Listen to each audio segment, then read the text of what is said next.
दोस्तों नमस्कार। इस दौर में गरीबी है, इस दौर में मुफलिसी है, इस दौर में बेरोजगारी है, इस दौर में भूखमरी है, इस दौर में कारखाने ठप पड़े हैं, इस दौर में देश में उत्पादन कम हो चला है जो नेगेटिव में है, वह भी 8 कोर सेक्टर में। इस दौर में डिग्रीधारियों के पास कोई काम नहीं है। इस दौर में मिडिल क्लास पर टैक्स की मार है। इस दौर में जबरदस्त महंगाई है, लेकिन इस दौर में प्रधानमंत्री के माथे पर कोई शिकन नहीं है। हंसता मुस्कुराता नूरानी चेहरा कह रहा है, इस देश में उमंग है, उत्साह है, उल्लास है, खुश हो जाइए, दीपावली का त्यौहार है। और ऐसा मौका इससे पहले कभी नहीं था जब भारत के भीतर में मेड इन इंडिया छाया हुआ है। दुनिया के दूसरे प्रोडक्ट्स की तुलना में भारत में अपना प्रोडक्ट हो चला है, भारत आत्मनिर्भर हो चला है। जी, ये राष्ट्रीय संबोधन है, देश के नाम संबोधन। एक दो नहीं, इस कोरोना काल में यह 10वां संबोधन है। एक के बाद एक संबोधन पर अगर गौर करते चले जाएंगे तो जिस वक्त इस देश में ऑक्सीजन की कमी से मरीज मर रहे थे, उस वक्त प्रधानमंत्री ने देश के नाम कोई संबोधन नहीं दिया। इस दौर में जब शमशान घाट कम पड़ गए थे और मौतें ज्यादा हो रही थी, तब भी प्रधानमंत्री ने कुछ भी नहीं कहा। इस दौर में जब अस्पतालों में मरीज इतनी बड़ी तादाद में थे कि बरामदों से लेकर गाड़ियों में मौतें होती चली जा रही थी, तब भी प्रधानमंत्री ने कुछ नहीं कहा। लेकिन इस दौर में जब प्रधानमंत्री ने 100 करोड़ वैक्सीनेशन का जिक्र करते हुए कई बार मुफ्त शब्द का इस्तेमाल किया, तो एक सवाल यह भी आया, क्या वाकई इस दौर में इस देश के सरकारी अस्पतालों में उतनी बड़ी तादाद में वैक्सीन उपलब्ध था जहां पर निजी अस्पतालों में था? और निजी अस्पताल कितनी कीमत तय करेंगे, यह भी प्रधानमंत्री बताने के लिए टेलीविजन स्क्रीन पर राष्ट्र के नाम संबोधन देते हुए उभरे थे। इस देश में सच क्या हो सकता है, इसके लिए हो सकता है आपको 228 बरस पहले फ्रांस की अंतिम महारानी से जब यह कहा गया कि इस देश में लोग डबल रोटी खा पाने की स्थिति में भी नहीं है, तो महारानी का जवाब था, डबल रोटी नहीं है तो केक खा लीजिए। तो मौजूदा वक्त में देश के नागरिक समझ लें, अगर वह गरीबी, भूखमरी, मुफलिसी, बेरोजगारी, इन परिस्थितियों से जूझ रहे हैं, तो फिर वह प्रधानमंत्री का भाषण सुन लें। क्योंकि आज 10वां भाषण था प्रधानमंत्री का इस कोरोना काल में, और एक के बाद एक जो भाषण कब कब दिया गया, किस मौके पर क्या कहा गया, हमें लगता है आज इस पर गौर करने से ही शुरुआत की जाए। पहला राष्ट्र के नाम संदेश 19 मार्च 2020 को आया था, जिसमें उन्होंने 22 मार्च से इस देश में कर्फ्यू का ऐलान किया था। उसके बाद 24 मार्च को जब निकल कर आए तो 21 दिन के लॉकडाउन का ऐलान किया गया और याद किया गया महाभारत को, किस तरीके से 18 दिन के युद्ध के बाद पांडव जीत गए थे और भारत जीत जाएगा। लेकिन उसके बाद 3 अप्रैल को जब दोबारा निकल कर आए तो उन्होंने कहा, 9 अप्रैल को 9 बजे 9 मिनट के लिए बत्ती ऑफ कीजिए, मोमबत्ती हाथ में पकड़िए, स्थिति अनुकूल हो जाएगी। लेकिन आज उसे एकता का मंत्र दिया गया। 14 अप्रैल को चौथी बार आए, उन्होंने 3 मई तक लॉकडाउन को बढ़ा दिया। 12 मई को 5वीं बार आए तो आत्मनिर्भरता और उसके अभियान का जिक्र करते हुए 20 लाख करोड़ के पैकेज का ऐलान किया गया। यह अलग मसला है कि जब उस पैकेज को अर्थ दृष्टि से जोड़ा गया तो पता चला सरकार ने सिर्फ 2.5 लाख करोड़ रुपए ही खर्च किए हैं। बाकी सब इधर उधर पैसा घुमाते हुए बजट जिस तरीके से इस देश में पेश किया जाता है, वैसा ही यह पैकेज 20 लाख करोड़ का था। छठा भाषण राष्ट्र के नाम संदेश उनका 30 जून को आया और जानकारी दी गई कि अब अन्न योजना जो 5 किलो मुफ्त अनाज दिया जाता है, उसको नवंबर तक बढ़ाया जा रहा है। स्थिति जो भूख से तड़प रहे हैं उनकी नाजुक है, हम मुफ्त अनाज देंगे। और इस ऐलान के साथ देश को अनलॉक करने की जानकारी भी दी गई। 20 अक्टूबर को जब उसके बाद आए तो जागरूक करने के लिए आए और इस बात की जानकारी देने आए कि कोरोना की दवाई जब तक नहीं बन जाती तब तक ढिलाई होनी नहीं चाहिए। उसके बाद 8वीं बार अप्रैल 2021 यानी 2021 में पहली बार अप्रैल में निकलकर सामने आए और देश को लॉकडाउन से बचाने के लिए, क्योंकि परिस्थिति गंभीर धीरे धीरे हो रही थी, उस वक्त उन्होंने बहुत साफ तौर पर कहा कि आखिरी विकल्प के तौर पर ही लॉकडाउन को अपनाइए, क्योंकि इस देश की अर्थव्यवस्था डामाडोल हो चली थी, इकोनॉमी पटरी से उतर गई थी, सरकार के पास पैसा नहीं, टैक्स से पैसा आ नहीं रहा था, चाहे वो जीएसटी हो चाहे वो डायरेक्ट टैक्स हो। इस बीच में लोगों ने अपना पीएफ का पैसा भी निकालना शुरू कर दिया, यानी भविष्य निधि योजना से भी लोगों ने बड़ी तादाद में पैसा निकालना शुरू किया। 9वीं बार 7 जून को आए और अप्रैल से जून के बीच में जो इस देश ने परिस्थितियों को देखा, दिल्ली जैसी जगह पर एम्स तक का फेल होना, अस्पतालों में जगह न मिलना, ऑक्सीजन की कमी से मौतों का होना, इन तमाम परिस्थितियों ने समूचे देश को नहीं, भारत की परिस्थितियों को लेकर गंगा किनारे लाशों से पटी हुई परिस्थिति की तस्वीरें जब दुनिया में छपी तो समूची दुनिया भारत को देखकर खौफजदा हो गई। कोई इंफ्रास्ट्रक्चर नहीं है, एक ऐसी परिस्थिति है जहां गवर्नेंस गायब है। और इन परिस्थितियों के बाद जब 7 जून को वो निकल कर आए तो उन्होंने सिर्फ इतना कहा, वैक्सीन की जिम्मेदारी केंद्र ले रहा है, राज्य सरकार ना करें, और 18 बरस से ऊपर वालों को फ्री ऑफ कॉस्ट वैक्सीन दी जाएगी, लेकिन सिर्फ सरकारी अस्पतालों में, प्राइवेट में नहीं। और इन परिस्थितियों के साथ आज जब वो निकल कर आए तो उन्होंने 100 करोड़ वैक्सीन दिए जाने का जश्न मनाया। यह अलग अलग मसला है कि इस देश में सिर्फ 30% लोग ही हैं जिन्हें दोनों डोज मिले हैं, 70% ऐसे हैं जिन्हें एक डोज मिला है और बाकियों को डोज नहीं मिला है या भी दूसरे डोज का इंतजार कर रहे हैं। इन परिस्थितियों के जश्न मनाने के साथ जो सकारात्मकता और चकाचौंध और उमंग प्रधानमंत्री ने जिक्र किया, हमें लगता है पहले आप उसे सुन लीजिए। हो सकता है आपके माथे पर शिकन आ जाए, हो सकता है आपकी आंखों से आंसू गिरने लगे कि ये कैसी परिस्थितियां हैं। क्या वाकई इस देश में प्रधानमंत्री का घर जहां पर है, दफ्तर जहां पर है, एक तरफ दफ्तर यानी पीएमओ रायसीना हिल्स पर है, दूसरी तरफ प्रधानमंत्री का घर 7 लोक कल्याण मार्ग है, क्या ये वाकई रॉयल स्ट्रीट है? क्या यहां पर किसी की कोई दुखती रग को समझा नहीं जाता है? क्या ये सारी परिस्थितियां इसलिए क्योंकि जिस चकाचौंध में प्रधानमंत्री रहते हैं, चाहे मोर का जिक्र कीजिए या तोतों का जिक्र कीजिए, या दुनिया की सबसे आलीशान 7 सीरीज गाड़ियों का जिक्र कीजिए, चाहे शानदार हवाई जहाज का जिक्र कीजिए जिसमें करोड़ों रुपए खर्च किए गए हैं, सवाल यह नहीं है कि प्रधानमंत्री अपने ऊपर कितना उड़ा रहे हैं, सवाल यह है कि दरअसल इस दौर में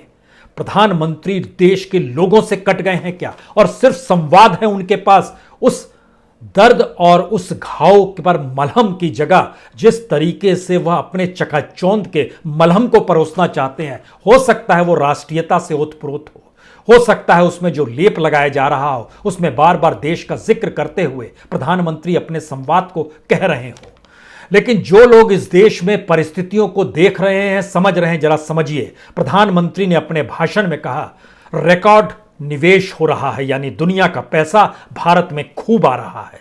आ रहा है क्या? हम लगातार जानकारी देते आए हैं कि दुनिया में निवेश भारत के भीतर कैसे घटा है। डॉलर जो भारत के पास जमा था वो बढ़ा जरूर है, लेकिन दुनिया में किसी भी देश में जो जमा पूंजी होती है, जब वो सिर्फ बढ़ती चली जाती है और इकोनॉमी डामाडोल हो और उसमें आपकी विकास दर नेगेटिव में हो, आपका कोर सेक्टर नेगेटिव में हो, आपके यहां बेरोजगारी चरम पर हो, तो इसका मतलब है कि आपकी इकोनॉमी में कोई सक्रियता नहीं है। ढोल पीटे नहीं जाने चाहिए, लेकिन ढोल पीटे जा रहे हैं। और जो भी जानकारी दी जा रही है, हिटलर के पास तो एक गोएबल्स था, लेकिन यहां तो खुद ही गोएबल्स भी होना है। और अपने तौर पर इस देश की राजनीतिक सत्ता उस मेन स्ट्रीम मीडिया की रगों में दौड़ती है जो फैक्ट्स बताने से चूकती है, बताना नहीं चाहती है, या सिर्फ उसी भाषण को बार बार दोहराना चाहती है। रिकॉर्ड निवेश हुआ है, स्टार्टअप जबरदस्त शुरू हुआ है, जबकि सच यह है इस देश के भीतर में स्टार्टअप इस कोरोना काल में जिस बड़ी तादाद में बंद हुआ, दुनिया में ऐसा कोई देश नहीं मिलेगा जहां तकरीबन 2.5 लाख से ज्यादा कंपनियां बंद हो गई। जो स्टार्टअप शुरू हुए थे उसमें 40% स्टार्टअप पूरी तरीके से कोलैप्स हो गए।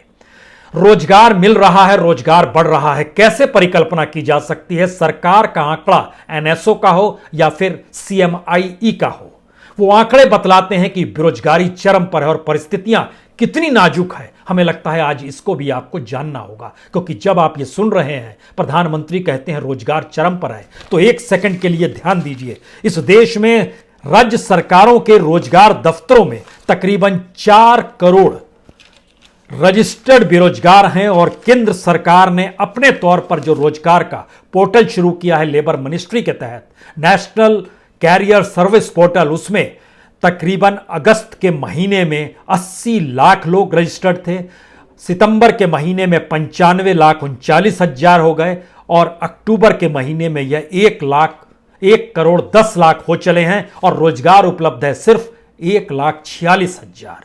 इसका एक दूसरा सच भी बता दें, इस देश के भीतर में पैसा दिया जाता है स्टार्टअप और एमएसएमई को, यह कहकर कि वह रोजगार देंगे। बड़ी तादाद में मुद्रा योजना भी बांटी गई, उसका भी सच आज जान लीजिए, क्योंकि प्रधानमंत्री उपलब्धियां बता रहे थे। इन उपलब्धियों से पहले एक चीज जान लीजिए, जो लोग अपने नाम को रजिस्टर्ड कराते हैं, उनको रजिस्टर कराने से पहले सरकार कहती है आपको पैसा दे रहे हैं, आपको कुछ रोजगार देना होगा।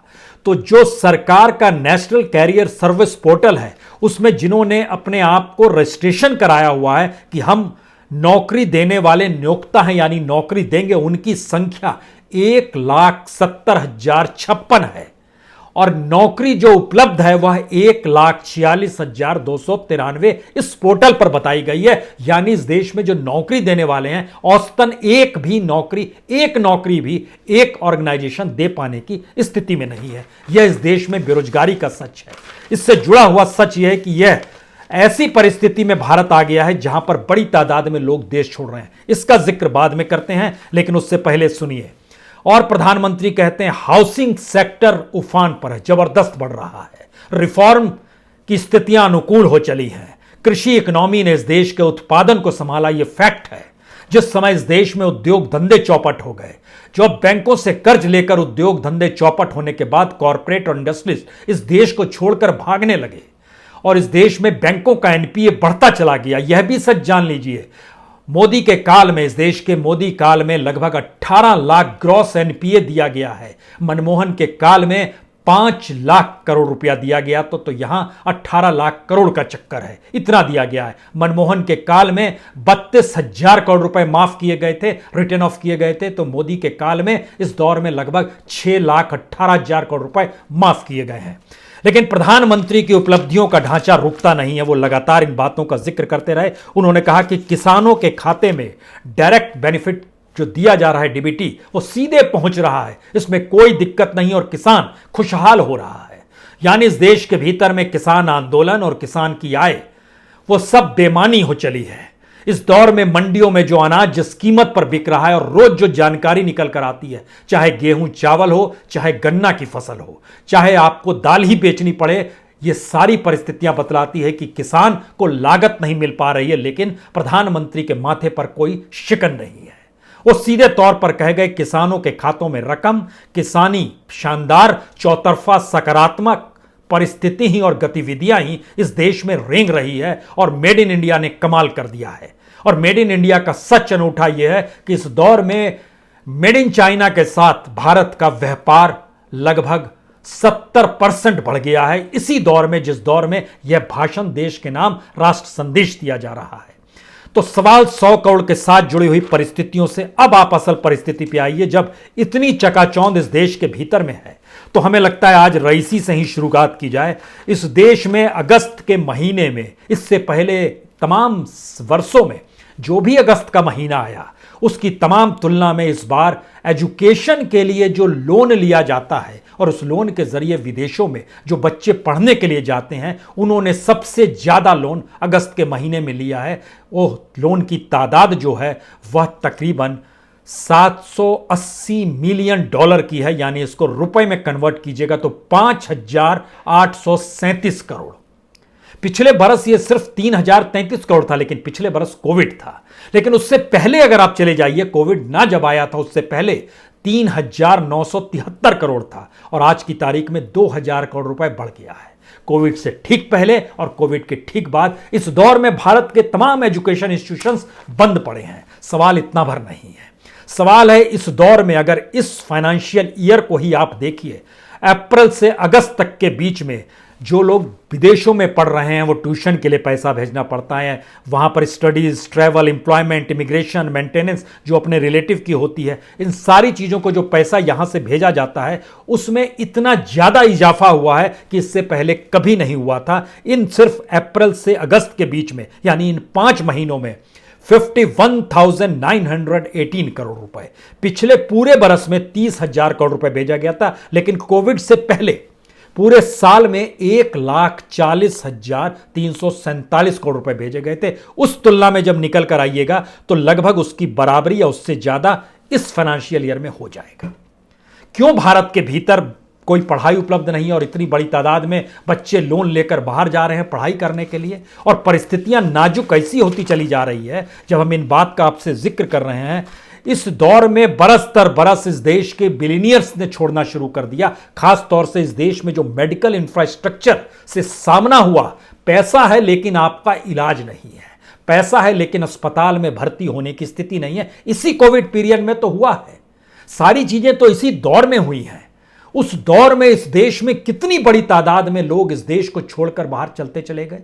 क्या सरकार के माथे पर कोई शिकन नहीं? वो खुश है कि देश के लोग बाहर जा रहे हैं और इतनी बड़ी तादाद में जा रहे हैं, क्योंकि बरस दर बरस हम जब देखते हैं 2014 में लगभग 3,000 लोग छोड़े थे और 2015 में 4,000। ये बिलियनियर हम आपसे बतला रहे हैं। ये छोड़ते छोड़ते स्थिति ये आ गई कि 2020-21 के भीतर में इन 2 वर्षों में लगभग 15,000 बिलियनियर्स ने देश को छोड़ दिया।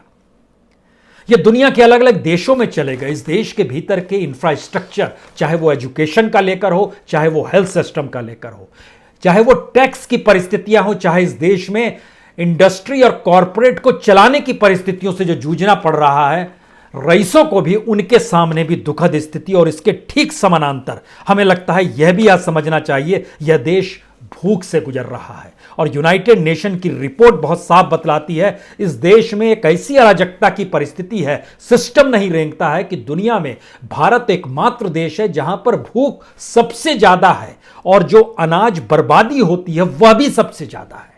यह कौन सी परिस्थिति है? समूची दुनिया में हर बरस तकरीबन 70 करोड़ के लगभग में लोग भूखे सो जाते हैं। उसमें से भारत की संख्या लगभग 20-22 करोड़ लोगों की भूखे सोने की है। यह यूनाइटेड नेशन का डाटा बहुत साफ तर बताता है, जो कि वहां का खाद्य और कृषि संगठन है। सवाल सिर्फ इतना पर नहीं है, जो बर्बाद अनाज करने की परिस्थितियां, उसमें चीन में सबसे ज्यादा अनाज बर्बाद होता है, तकरीबन 9 करोड़ टन, और भारत में लगभग 7 करोड़ टन अनाज बर्बाद होता है। लेकिन भूख से सोने की स्थिति चीन में भारत की तुलना में आधे से कम है। और भारत में अनाज भी बर्बाद करते हैं, भूखे भी सुला देते हैं। 5 किलो मुफ्त अनाज पर भारत की अर्थव्यवस्था और राजनीतिक सत्ता को चलाना भी चाहते हैं। अगर इन तमाम परिस्थितियों के बीच में जिक्र करना शुरू कीजिएगा तो जो भारत में मौजूदा वक्त में दुनिया के गरीब देशों की योजनाएं होती हैं, और भारत को बार बार विकासशील कहा जाता है, लेकिन प्रधानमंत्री के माथे पर शिकन नहीं आती है, गर्व होता है कि हमने 80 करोड़ लोगों को 5 किलो मुफ्त अनाज दिया है, और यह गरीब कल्याण योजना प्रधानमंत्री के नाम पर है। प्रधानमंत्री के माथे पर कोई शिकन नहीं आती है कि इस देश के किसान के पास लागत का मूल्य नहीं मिल पाता है, तो ऐसे में खुश है कि हम उनको सम्मान निधि दे रहे हैं। तकरीबन 8 करोड़ 69 लाख किसानों को, जो गरीब और सीमांत किसान हैं, छोटे किसान हैं, उनको हम 6,000 रुपए साल का दे देते हैं।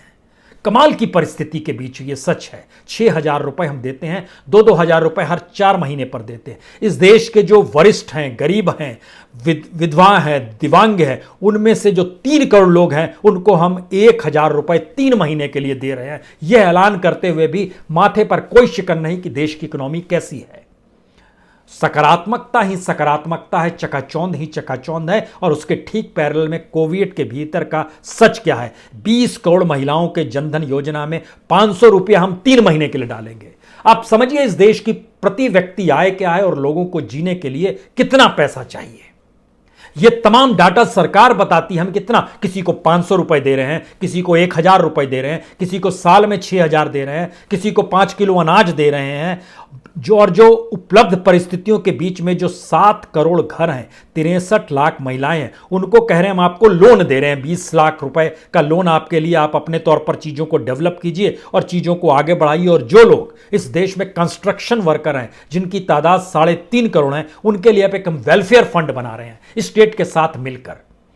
यानी जानते समझते हुए कि स्थिति इस देश की नाजुक होती चली जा रही है, जानते समझते हुए कि गरीबी, मुफलिसी, भूखमरी, बेरोजगारी ये बढ़ती चली जा रही है, जानते समझते हुए इस दौर में इंडस्ट्रीज का प्रोडक्शन डाउन है, कोर सेक्टर पूरी तरीके से नाजुक परिस्थितियों को जी रहा है, लेकिन सकारात्मकता ही सकारात्मकता है।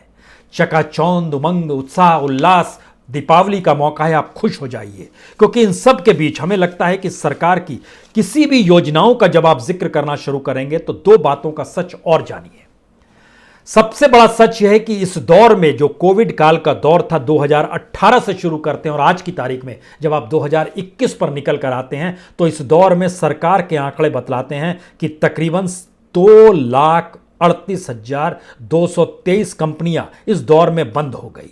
651 कंपनियां दूसरे लोगों ने खरीद ली या वह उसको बंटवारा हो गया। इस दौर में इतनी बड़ी तादाद में उसमें काम करने वाले कितने लोग थे? ये 2,38,223 कंपनियां जो इस पूरे काल में बंद हुई है, 2018 से शुरू होकर 2021 तक के बीच में, इसमें काम करने वाले तकरीबन 90 लाख डायरेक्ट कर्मचारी थे जिनके पास काम नहीं है।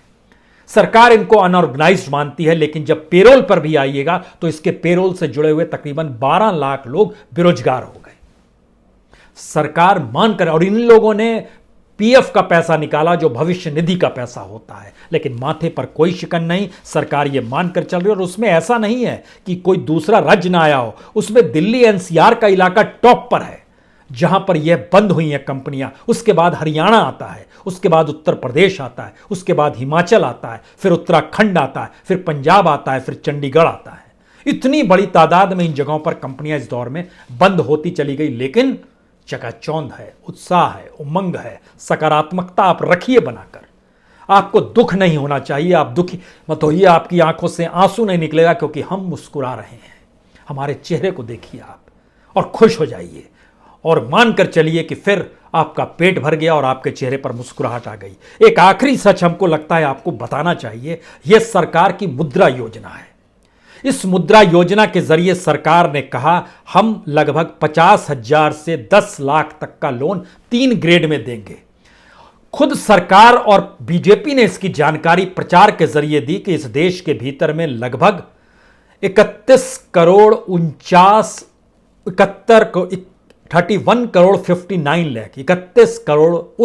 लाख लोगों को इसका लाभ हुआ है। अब आप कल्पना शुरू कीजिए कि इतने लोगों को मुद्रा योजना का लाभ आया। खुद बीजेपी और सरकार ने जानकारी दी, हमने तकरीबन इस दौर में यानी 2015, 8 अप्रैल 2015 से जब मुद्रा योजना शुरू की थी, आज की तारीख तक यानी अगस्त तक, सितंबर तक 16,66,000 करोड़ रुपए बांटे हैं। अब आप जरा कल्पना शुरू कीजिए कि अगर 16,66,000 रुपए अगर बांटे गए इस दौर में और 31 करोड़ 59 लाख लोगों को इसका लाभ हुआ है, तो प्रति व्यक्ति कितना पड़ा होगा? जानकर हैरत में मत आइए, क्योंकि सच यह है कि हर महीने इसका मतलब है आप 4,394 रुपए दे रहे थे, हर दिन 144 रुपए। यह इसका पूरा हिसाब है। और अब आप शुरू कीजिए इस कल्पना को कि 144 रुपए प्रतिदिन इस देश में सरकार अगर अलग अलग वर्षों में बांटते हुए 31 करोड़ लोगों को लाभ दे चुकी है, तो उसमें जिन लोगों का जिक्र सरकार ने कहा था, उसमें कहा था ये लोग अपनी इंडस्ट्री को बढ़ा लेंगे। प्रतिदिन 144 रुपए, एक साल का 4,394 रुपए। माइक्रो मैन्युफैक्चरिंग फर्म्स क्या इसमें बढ़ा होगा, यह आप सोचिए। विक्रेता, उनकी क्या स्थिति हुई होगी ये सोचिए। खाने से संबंधित व्यापार जो कर रहे हैं, जो पकौड़ा भी बनाते हैं वह भी ले सकते हैं, और एक पकौड़े वाले को एक दिन में जो खर्च होता है और उससे जो मुनाफा होता है, जब आप एवरेज निकालिएगा तो अगर वह एक दिन में जो आलू खरीदता है, जो तेल खरीदता है, किरासन तेल से जिससे आग लगाता है, जो बेसन खरीदता है, जो उससे मिला के जो मेहनत करता है, उसमें जो उसका कुल खर्चा अगर 100 रुपए होता है, तो उसको दिन भर बेचने के बाद जो कमाई होती है वह 120 रुपए होती है, यानी 20 रुपए की कमाई। दिन भर की 20 रुपए की कमाई पर पकौड़े वाला जीता है इस देश के भीतर में। औसतन इस देश की स्थिति यह है। लेकिन सरकार कह रही है कि हमने सबको जोड़ दिया, उसने 5 सालों में कहा हमने 16,66,000 करोड़ रुपए दिए हैं 31 करोड़ लोगों को। और जब वो जानकारी आई किस किस, जो मरम्मत की दुकान चलाता है, जिसका छोटा इंडस्ट्री है, माइक्रो इंडस्ट्री है, जो सर्विस सेक्टर की कंपनियां हैं, जो पार्टनरशिप पे चलती हैं, ये सारे लोगों को आप पैसा दे रहे मुद्रा योजना के तहत, तो इसका मतलब है इस दौर में मुद्रा योजना के भीतर भी बहुत लूट हुई होगी। बैंकों की आपने फहरिस्त निकाल दी, 25 बैंकों की, इनके जरिए आप लोन ले सकते हैं, बैंकों ने भी पैसा लिया होगा। और ज्यादातर खुद सरकार कह रही है कि हमने शिशु लोन बांटा। शिशु लोन का मतलब है मैक्सिमम 50,000, और वो तकरीबन 22 करोड़ 53 लाख लोगों को वही दिया गया पैसा। ये देश में, इसका मतलब यह है कि जो गरीब है, मुफलिसी है, भूखमरी है, उसका पेट किसी तरीके से भर जाए। एक ऐसी इकोनॉमी इस देश में आ गई है और सरकार उसी के जरिए चीजों को डेवलप कर रही है। लेकिन यह पैसा कहां से आता है? यह भी पैसा सरकार कोई पैदा नहीं करती है, टैक्स लगाती है, एक्साइज ड्यूटी से वसूलती है। मनमोहन सिंह की सरकार आखिरी वक्त में इस देश में जो पेट्रोल डीजल से एक्साइज ड्यूटी बटोर रही थी वह 74,000 करोड़ था। आज की तारीख में 2021-22 में जब हम खड़े हैं इस फाइनेंशियल ईयर में, यह लगभग 3,94,000 करोड़ एक्साइज ड्यूटी से वसूली है। सोचिए इस दौर में क्या इतनी आय बढ़ी? इस परिस्थिति में सरकार की यह रईसी है। इसीलिए आप यह मत देखिए कि इस देश के भीतर में पीएमओ किस सड़क पर बसता है, उसके भीतर की उस रईसी को भी समझने की कोशिश कीजिए। वो पैसा इस देश के उस प्राइम मिनिस्टर के ऊपर खर्च किया जाता है जो इस देश को चलाए, इस देश को कंगाल और खोखला ना बनाए, और एक ऐसी परिस्थितियों के साथ ना सामने आ जाए जहां पर इस देश में ऑक्सीजन की कमी से मरते हुए लोग, अस्पतालों की कमी से मरते हुए लोग, इंफ्रास्ट्रक्चर की कमी से मरते हुए लोग, उस पूरे कोविड काल में कोई राष्ट्र के नाम संबोधन नहीं। और आज 100 करोड़ वैक्सीन लगने के बाद जो संबोधन है और उसमें सकारात्मकता, उत्साह, उल्लास, उत्साह और दीपावली का मौका है, खुश हो जाइए। तय आप कीजिए, परिस्थितियां आपके साथ हैं। देश के प्रधानमंत्री हैं, वो प्रधानमंत्री एक कॉन्स्टिट्यूशनल पद है। उस कॉन्स्टिट्यूशन में जीने का अधिकार, रोजगार का अधिकार, शुद्ध वातावरण का अधिकार, सारे अधिकारों का जिक्र है। संविधान की शपथ लेकर ही कोई प्रधानमंत्री बनता है। चुनते हम आप ही हैं। लेकिन इस परिस्थिति में जो देश खड़ा है उसमें आप कितने सकारात्मक हैं, कितना उमंग है, उत्साह है, उल्लास है, ये आप सोचिए। सोचना आप ही को है। बहुत बहुत शुक्रिया, बहुत बहुत शुक्रिया।